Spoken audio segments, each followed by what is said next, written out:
You wrote a viral post about unpaid interview work. What's your sort of rule of thumb of what's fair in terms of interview processes? I think short, simple rule of thumb, if it benefits the company in any like meaningful way, or maybe even if it benefits the company in a small way, then it's not an interview. All right, welcome to Tech Teams today. Today's guest is Ivan Herndon, VP and Head of Engineering at Branch. Ivan, welcome to the show. Yeah, thanks. I'm glad to be here. All right, so we're just going to dive right into the questions. So you've written about how high performers often get overworked and under-recognized, and I'm curious how you keep that from happening on your team at Branch. Yeah, that's a great question. I mean, yeah, you're right. I have found that burnout, people can get burned out, and it isn't just from working long hours. A lot of times, I think it's been found in the context switching that people have to do. And so a lot of time your higher performers are able to do that a little better, or a lot better actually in most cases, but it doesn't mean that they do it without a cost. And so kind of one of the biggest things that I try to do to guard against that is, protect from walk-ins, protect from stakeholders directly trying to get people to switch context, and just trying to plan and refine a little bit better. And there's of course different, stages of that depending on which stage in your engineering team you are, what the size is, what the structure is. But ultimately it's really just trying to protect people from a lot of outside work and a lot of outside distractions. Yeah, so I want to dig into this a little deeper, possibly because I can definitely relate to it in my career in engineering and then eventually as an engineering leader is, in some teams back then and even today, you can almost, I wouldn't say get punished, but there's almost a downside to being a high performer. Yeah. Right. So you're the best engineer on your team, or maybe one of the best engineers on your team. Then they start giving you more tickets, more issues to work on. Then all of a sudden you're not the best engineer on your team because your quality is starting to go down because you're just trying to get to ship things. Right. Yeah. So it becomes more about how much you're shipping. Wow, he completed X amount of tickets this week. Sort of how do you prevent that specifically from happening?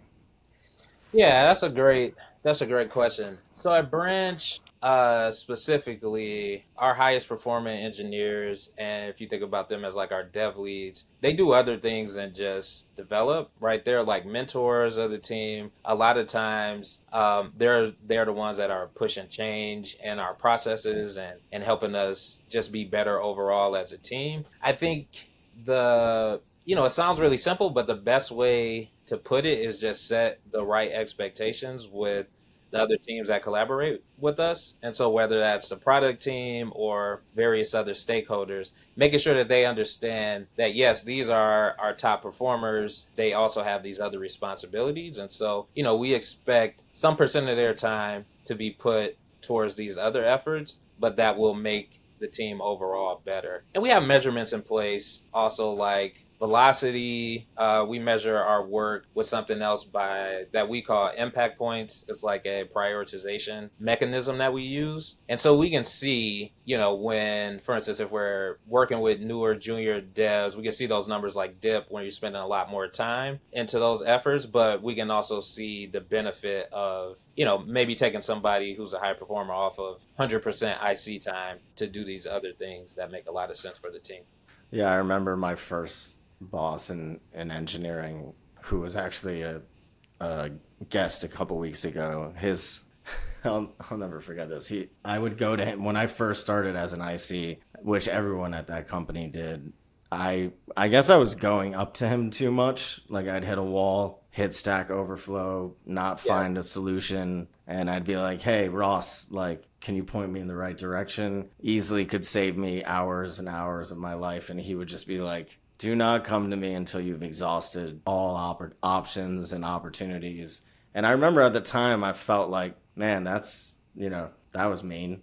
But Yeah. it was actually like the best advice I ever got because it forced me to really think like, is this worth going to our highest performer, right? Yeah. So like he was our head of engineering, taking time out of his day, and it really made me sort of think twice or maybe three times of like, all right, should I raise a hand or should I keep digging a little deeper, right? Yeah, no, that's a great point. I mean, I think I think that's been some great advice too that I received, especially when I first started is like, really dig in, really try to exhaust all your options before you go and ask for help. And that's something that I follow. I think there's every person is different though. I found especially in leadership where sometimes it can be hard to know when you've like reached that point where you've actually hit a wall. And so Yeah. some people will kind of in the lane of exhausting all options, hit that wall and just continue to stay at that wall. And Yep. you don't find out until later that like, hey, you should have come to ask for help. And so like that's Yeah. one of the things that I kind of like to focus on, especially with more junior engineers or people that I'm mentoring, is like try to understand when you get to that point. And it's kind of like a trial and error thing. You have to go through it to really know when you kind of reach that point where you're like, I'm not going to get any further on this. I need Yeah. help. But it's good, I think, to understand that so you'll know when to ask help and, find that balance between being efficient by trying to do it on your own or being more efficient because you brought in the right people at the right time.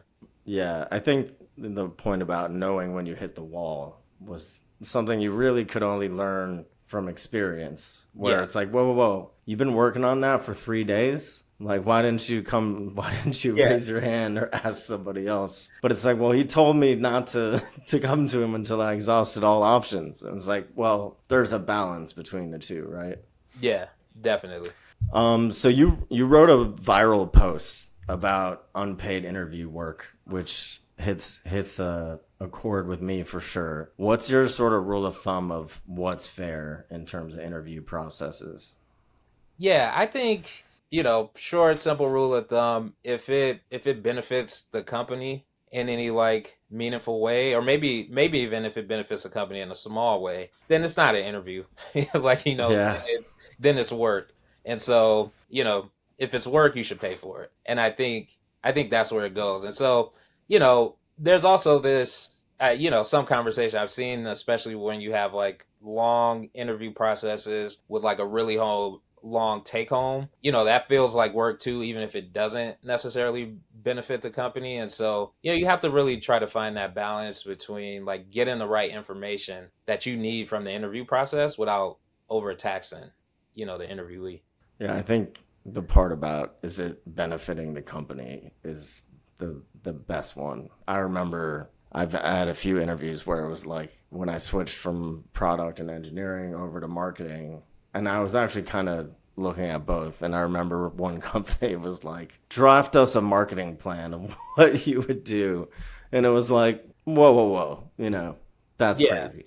Like, I'm not going to do that. Like, Yeah, you, definitely. Like really crazy, especially if it's like a really early company who yeah, it they was. don't have a marketing plan. Right. So they're Exactly. gonna use some of those ideas, whether they use the full thing or not. And so, that can be really tough. And like I think one of the examples I wrote about in that post was even before I was in engineering, just like working a regular job, and they're like, oh, spend some time working for the day. And that feels like it's probably coming from the right place. Like, let me like throw this person in the fire, see how they can handle it. But I Yeah. think you got to come up with a better way to measure that, instead of just asking for somebody to work for no pay. Yeah, like in my first job as an engineer, working for this boss I was telling you about, who's still close friend of mine, Ross. I was paid to work on the test, right? Like Yeah. I was hired. They gave me an impossible job to build this basically backbone JavaScript database schema builder, Yeah. entirely front end in a framework I didn't know, wasn't a JavaScript programmer. Oh, yeah. It was like it was literally, I found out later, a test that all new ICs were given, but it wasn't about whether you could finish it or not. It was about how long it would take until you gave up. Oh, Almost like a Navy SEAL type training yeah. exercise. And I actually was the first engineer that came back and was like, here, like it's done. But I Oh, worked nights and weekends, and it definitely wasn't me being the best developer. It was me being like, I'm not giving up. Yeah. and that's how I eventually became head of product there. Because they looked at me like when I turned it in, I think it took me like 3 weeks or a month, and they were like, "Nah, there's no way you figured this out." Because there were so many restrictions there, like you can't use jQuery, you can't use like Oh D yeah. D3 and all these libraries. It has to be pure. Pure vanilla JavaScript. Yeah, exactly. And yeah, and so like that everyone had to go through, and you would kind of earn the respect of other engineers on the team when they'd be like, yeah, hey, this person lasted X amount of time or this person lasted Y amount of time. So everybody had to go through that. You were never just hired as a leader right Yeah. away.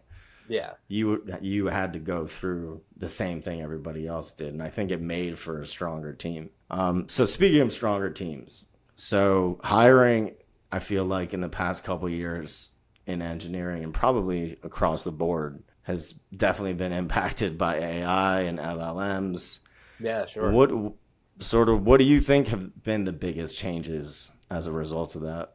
Yeah, I mean, I think I was reading I think it was a report. It wasn't an article, it was like some kind of report. And it was just saying that like engineering leaders, I think across the board feel like they're gonna hire less and less junior developers. I think for sure, that's a big change is, one is gonna probably change the amount of apprenticeships or like people that go through apprenticeships that they have at different companies. I think also, it probably changes the landscape, like the boot camp landscape, quite a bit, and probably what's valuable. And so I don't know if they've caught up yet, and probably training people and using the right tools, but I imagine it would change that too. I mentioned that because we hired quite a few people from boot camps. So either they had just graduated boot camps, and we kind of brought them on board with like the small like bridge program to get them to learn our stack. And then after that, we kind of piloted our own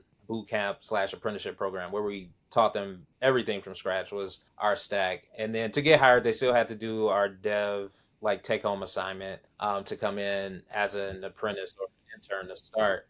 And so I do see that being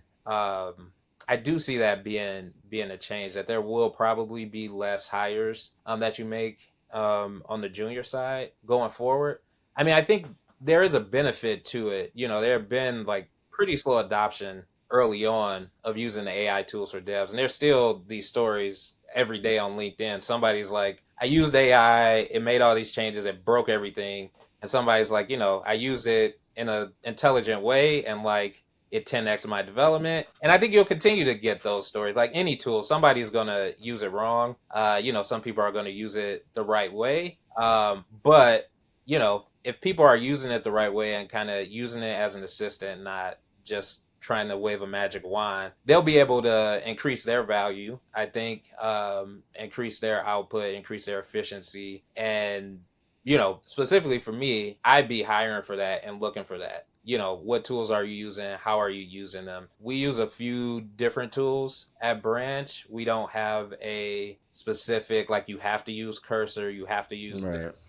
But we do have constant communication about the benefits and drawbacks of the tools because everything is just changing and improving so fast every day. We don't want to be locked in to, one environment. We want to be able to use what's best at the moment.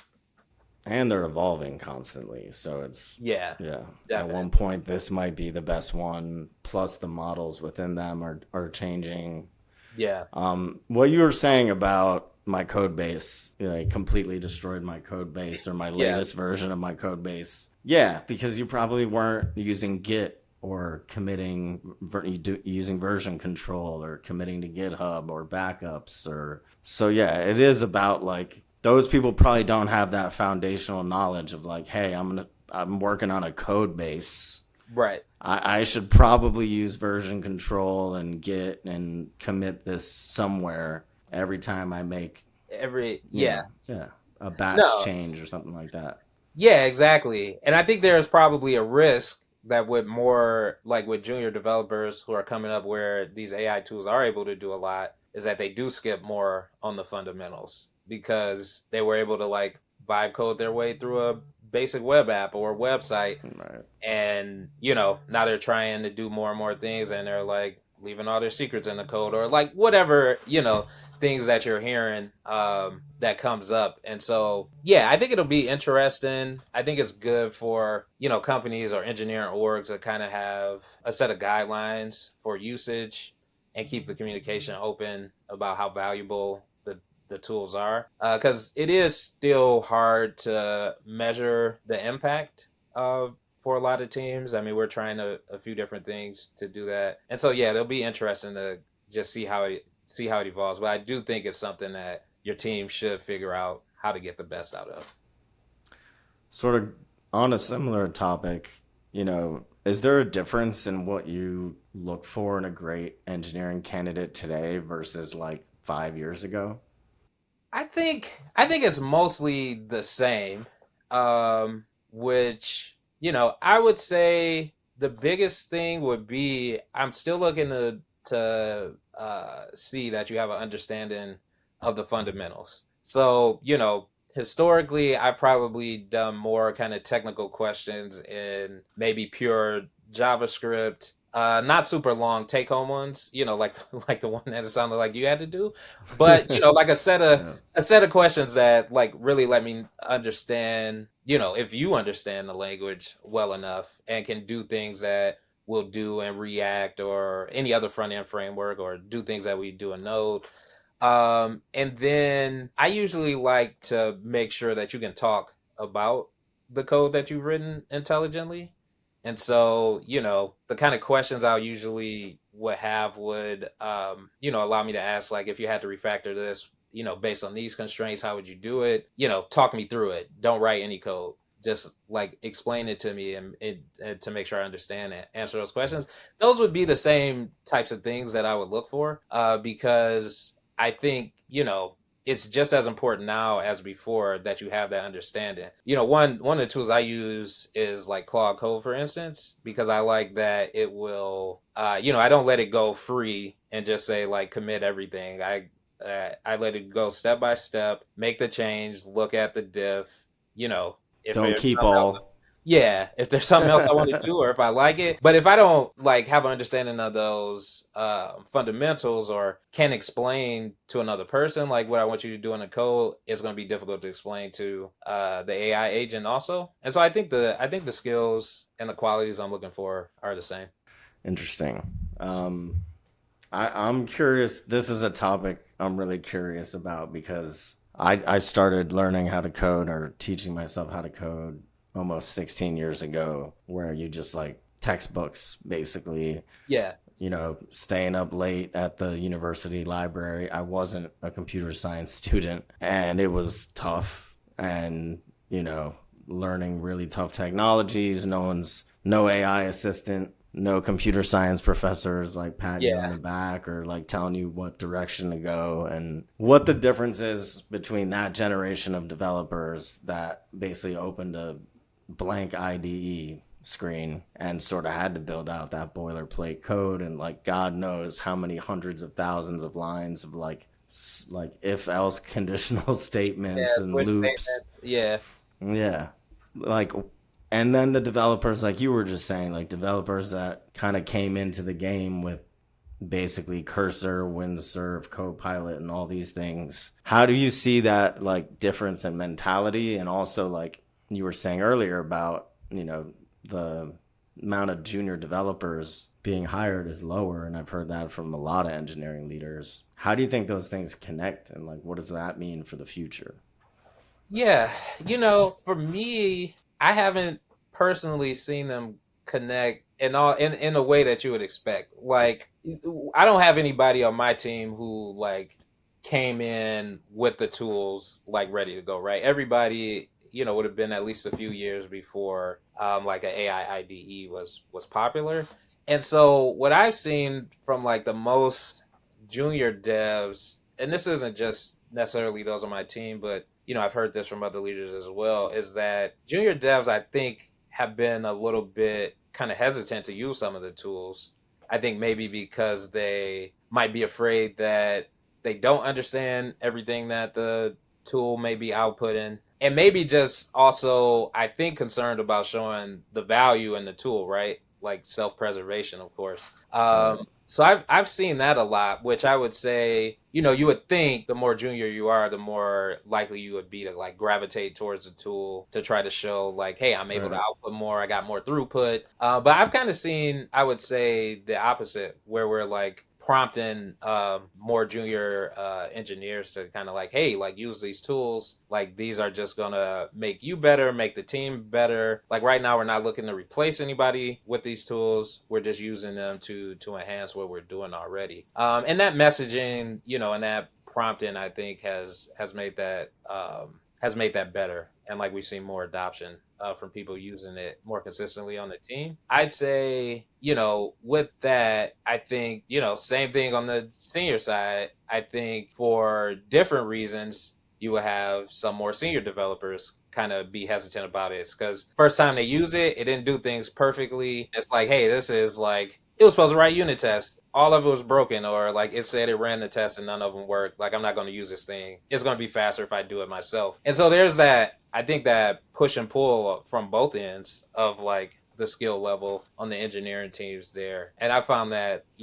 pretty interesting. But also as the tools have evolved and like gotten a lot better, there's just I think more confidence in it in using those tools now and more trust. But, people can be kind of put off from them from a first impression. And so if you have a team and that might have happened, you just kind of have to keep prompting, keep showing that there's value. I think reinforcing the idea that this is going to enhance the team. We're not trying to replace people with it. From a leadership perspective, has been helpful. Yeah, it's funny. On both counts, it's interesting because you would think both sides would use it more or equally. Like junior developers, you would think, all right, well, they don't know as much, so they're going to use it more. But on the flip side, they don't want to not learn. And so Right. using it too much will definitely have an impact on that. On the senior side, you would think they are going to use those tools more because they know what to accept and not accept or reject and change, you Yeah. know. But then I can also see on the flip side, they're like, you know what, this keeps messing up. Let me just go into the code itself and fix it myself.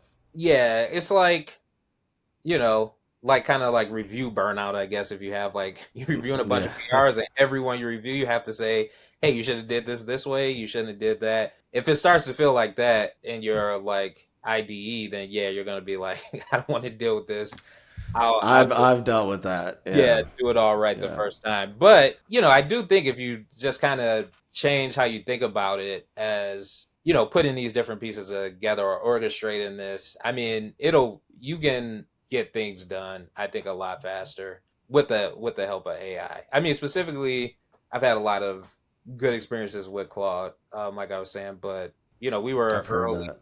early on GitHub Copilot. Like I think we were in their beta, and that was really nice. Like the auto completes when that first came on board. I think we're in a beta for the Copilot chat also, and that evolved to a certain point, and then it was kind of like, oh, this isn't really getting that much better, but like cursor. So we've like tried a lot of different things, and continue to work with what works best for us. Yeah, I'm a hardcore cursor user, but I've spoken to a lot of engineering leaders that are trying to get me to mess around with Claude Code. So I think you're the one who convinced me finally. Okay. But I don't know. We'll see. Yeah, we'll see. We'll see. I have to check. I'll check the next one and see if you're talking about it or not. I'm sure I will be in some way, shape, or form. Yeah.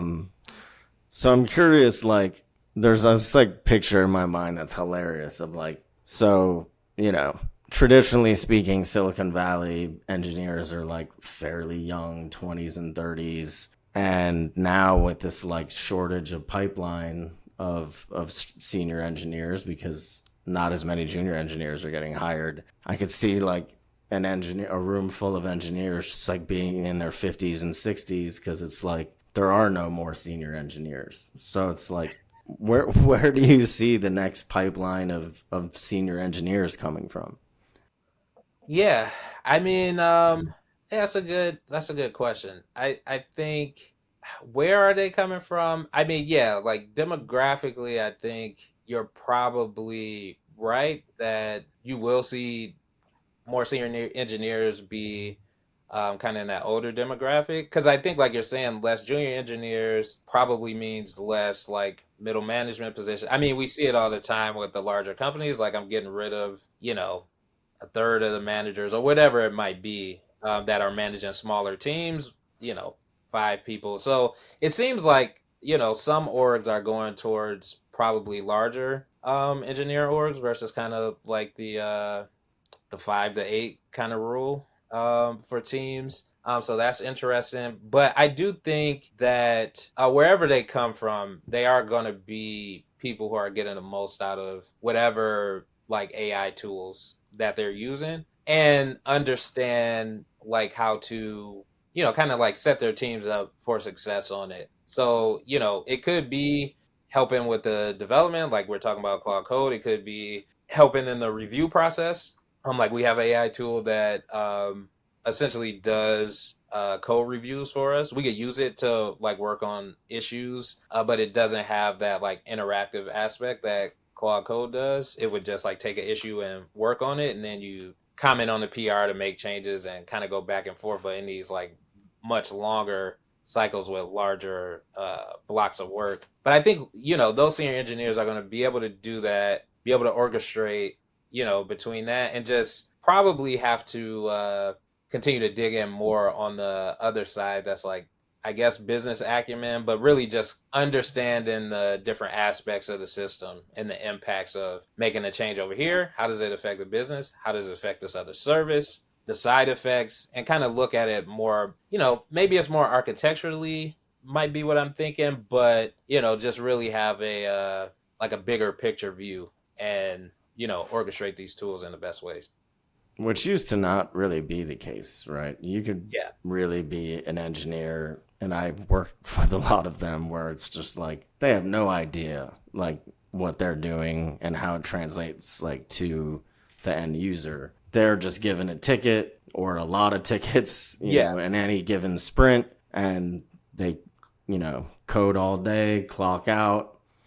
Whereas now I'm hearing more engineering leaders say things like, I'm looking for product engineers. I'm looking for engineers that think like product managers, basically. Yeah. And that seems to be, and that again, like, is a pretty new phenomenon that, in terms of my experience at least. But that also seems to be a hard thing to like identify in an interview, right? Yeah, I mean, I think that's a hard thing to identify in an interview unless you just got like some clear indication from like previous experience. I think Right. you can probably glean that like if somebody was pretty early on in a startup, that they probably have some product engineering experience. That doesn't tell you that they're great about it. Right. That they're great at it.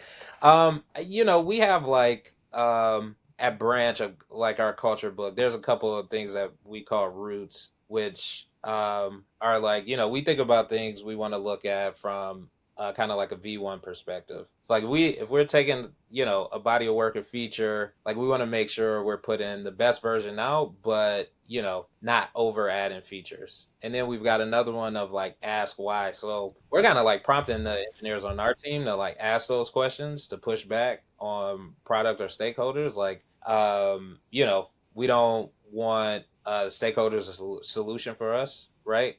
Let us know your problem and we'll work on it. So like outside of, because a lot of people hadn't had any development experience, so they wouldn't have been necessarily good at being a product engineer, but I do think there's a way that you can set up the culture of your team to kind of foster that if you need to. Yeah, it's sort of like the dichotomy of like if an engineer has only worked on one product in their entire career, it's hard to really be like a product engineer or think like a product engineer because you're always going to go back to, well, at this company, and these Yeah. customers and users we had, this was what we did. And you got to like separate yourself from that and think, no, I'm not at that company anymore. I'm working on this product. Who are the end users? What are their pain points and problems? And like, how is what I'm doing helping their lives and making their lives better? Right. Yeah, no, exactly. And I think, you said it already, but that, like, kind of what you just described, I think is the difference. of probably what a senior engineer should be or will be in the future versus what they could be. Because my thought of a senior engineer, because I've seen it multiple times, especially when I was like much earlier in my career, is like they come into the new job and they're like, this is wrong because I done it this way for so many years or whatever it might be. And it might not be as explicitly said as that, but that's kind of the intent behind Sometimes it is. yeah, and sometimes it is. And I've seen where that can blow up because they're not thinking about the other considerations of like maybe we chose this particular like code style or made these architectural decisions because of other implications, and they're just trying to go in and change, and it can mess a lot of things up. So, or it's I've seen this is they come in and they're like, well, this isn't the stack I'm used to, so we're going to refactor the whole code base for my stack. But they don't say that. Yeah. They just say, if we use this stack, the code base will run way faster. And everyone's looking at each other like, come on, say no. Come on, CTO, say no. Yeah. So pivoting a little bit, so you have some entrepreneurial experience under your belt. You built a company called Loan Sense to help out with reducing student debt. Thank you for that, by the way. Yeah.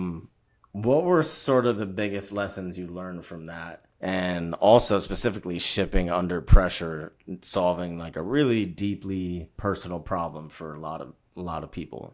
Yeah, no, I think a lot of the lessons there were, understanding that like that early customer feedback is important. It's important to, if you're, working at a very early startup or building one, that you're not completely tied to whatever idea you have in your head or how the product will work. Like you want to get that feedback early and often. And then I'd say the other thing is really just about being able to pivot quickly if you need to, or really being like agile, I guess, more in the not like follow Scrum, but like more along the lines of the agile methodology, right? People over processes, wanting to get that code shipped out and and have it be of high quality. But I think working with varying size of teams, I started off working at GM. It was a pretty large team, and I've worked with others, other smaller teams, and been there where teams have scaled up and helped scale up teams. It's just that the processes you use for one stage or one size are not one size fits all for every stage. And so you have to, figure out, which can be difficult, like what is that turning point where you have to add more process usually, right, as you scale or change things, and what's the best way to do it. And so, it's just, again, to be like flexible, to have that understanding that, those things will change, and just continue to evaluate, not only the numbers that you're getting in, right? Like looking at your revenue and everything else, but evaluating internally, like, are we doing the best things for the business? Are we set up to support the business in the best way? Yeah, it's like a lot of people will say, the people that will get you from startup phase A to B won't be the same people to get you from B to C. That goes for processes too, right? Yeah. And of course there will be exceptions. Like I've also been on really small teams that started as small teams and then became ginormous teams. And that's an interesting experience, but it's a unique experience. Usually you're going to be in a startup experience for a while, maybe a few different startups. And then it's up to you, really.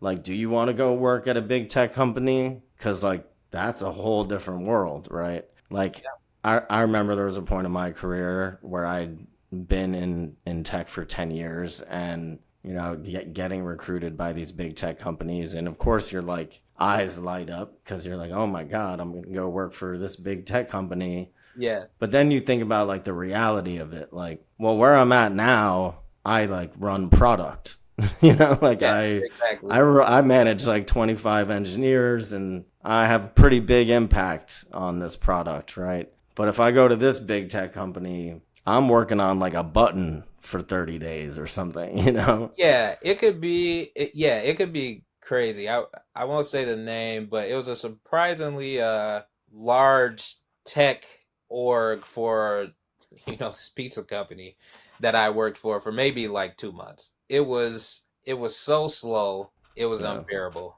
I'm like, hey, I'm done with this button, as you said, or whatever like small component change I need to make. What's next? Oh, we're gonna like refine the next set of things to do. Like we'll get back to you. And it was I was there on a contract too. So it was very Right. much a like gotta show up, gotta be there the full day, and I'm just sitting there like I don't know, going over the stuff I did multiple times, trying to figure out what to do. And before that, I worked at GM, and that was more of it was a special unit. We were working on like infotainment systems, and our team was set up to be pretty agile, so it felt more like a smaller team than like a part of the bigger tech org there. And I'd done some consulting where I worked with different startups, and I was like, oh, this is a good opportunity, good money, but it was so slow. I only lasted a couple months, and like it moved on to the next thing, which was another startup, because the pace for me, I like more. And I think the opportunity to grow with the company is definitely different than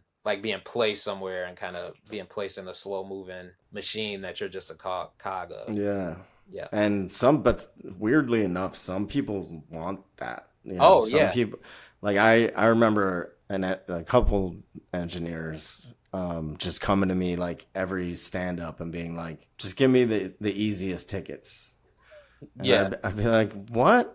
I'm like, who asked for that? Right. And eventually it's like, all right, we need to talk about this. Like, if you're not trying to work on hard problems, like, we're moving fast, we're building things quickly. We don't want engineers that are just trying to do like work on the easy tickets, right? Yeah. Like that's a red flag for me, right?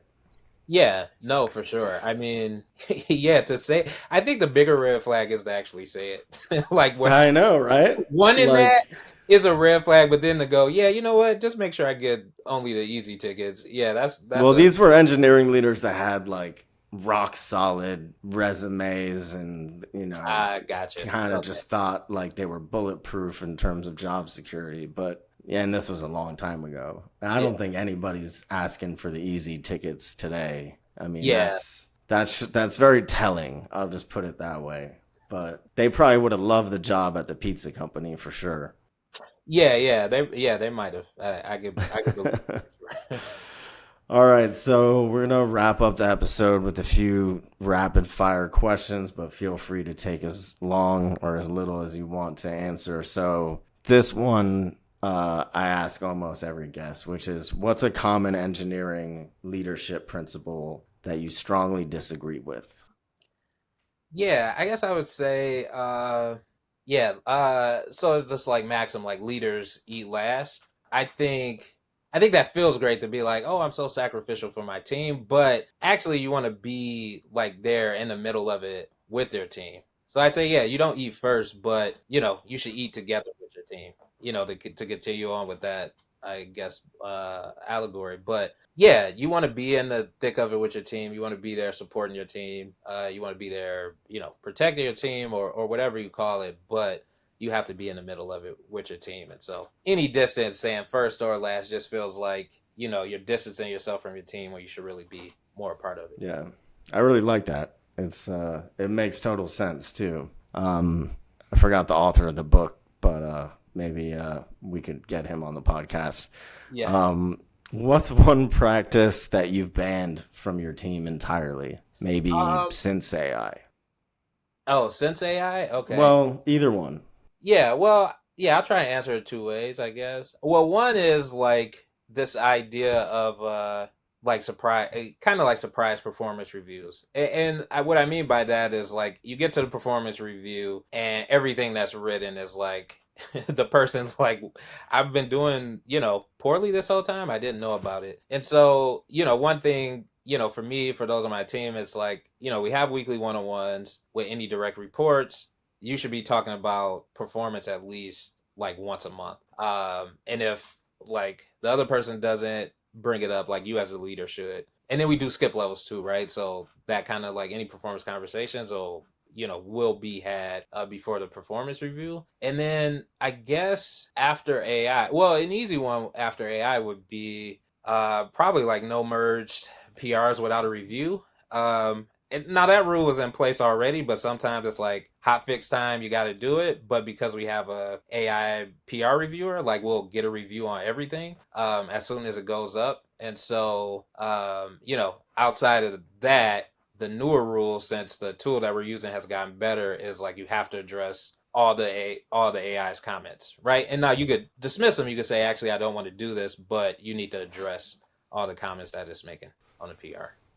So your the AI reviewer basically just looks at the PR, makes a bunch of comments. There's still a human in the loop going through those comments and Yeah, addressing them. Yeah. yeah. And so the way we merge to production, it's not that anybody can, and we have a certain set of rules set up on our repo to like make sure you can't just like throw anything in there. And that rule is like the rule about responding to the AI review comments. That's more for the team. The rule about like not merging before there's a review on there. That's probably more for me. Like I do most of the merging, and sometimes I'm like, yeah, it looks good. Like we need to get this out. And other like leaders on the team. But with this, I'll always see a review on it, and I think that's good.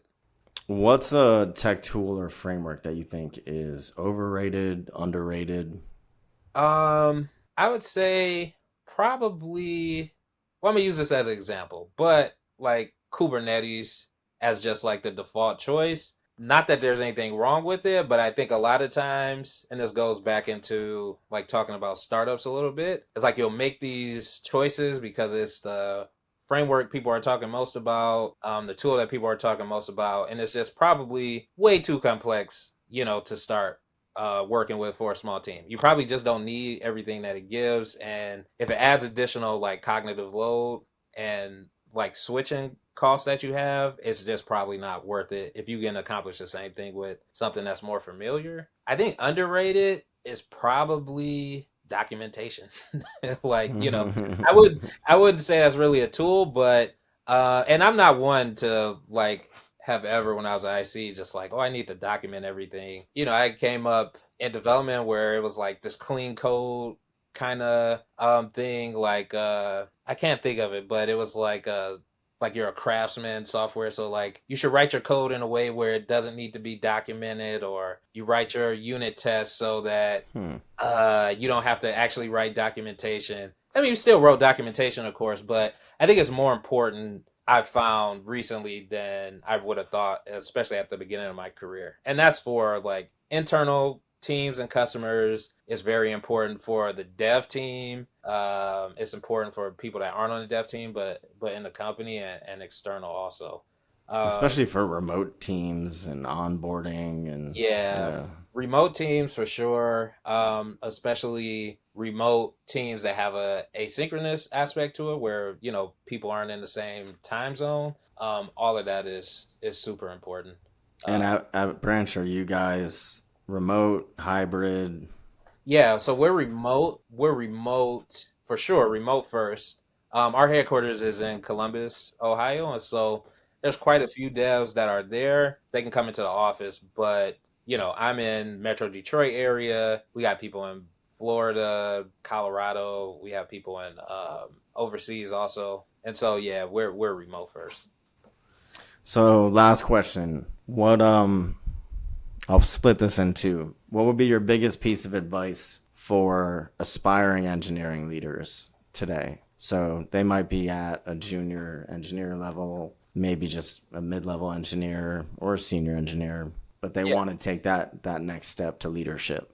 yeah, that's a great question. For me, I would say I think you want to find opportunities to grow, like in kind of like a real world way. So, for me, I personally think a lot of leadership is about being able to mentor and the coach well. And so, when people are telling me that they're interested in growing, I try to find opportunities where they can, be a mentor to someone else, be a coach, kind of be an expert in a part of the code that they have to, you know, give that information to others. I think that's a big part of it. I think more practically, like somebody who's about to be an engineering leader is like expectation setting is super important. And so you might not do this if you're a junior dev and just looking to move up, but if you're new into engineering leadership, you got to set clear expectations and, not just set them, but hold people accountable. And that's really the only way you can hold people accountable if both of you guys,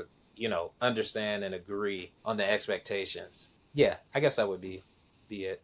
Expectations, accountability. So, second part of the question, what would be your advice, and this one's very interesting to me, to those who are looking to get into a career in engineering during such a crazy time?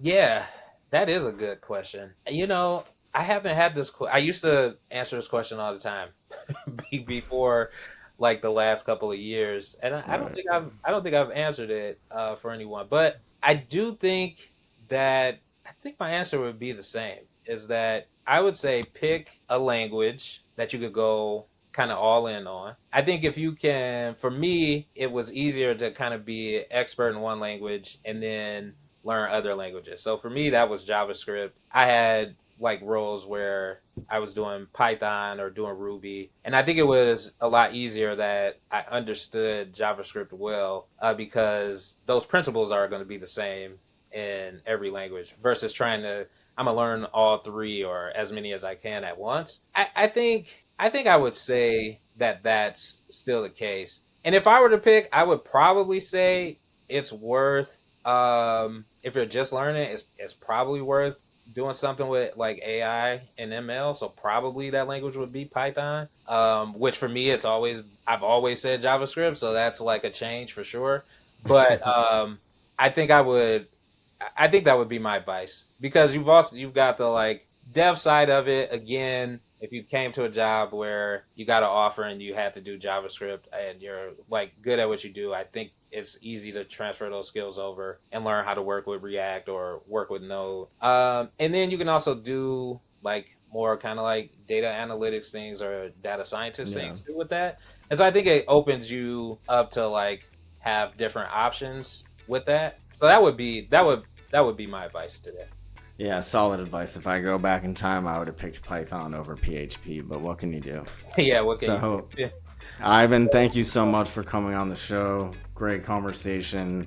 For the audience, if you like this episode, don't forget to like it on all the major podcast platforms. And don't forget to subscribe to Tech Teams Today. Ivan, thanks again for coming on the show.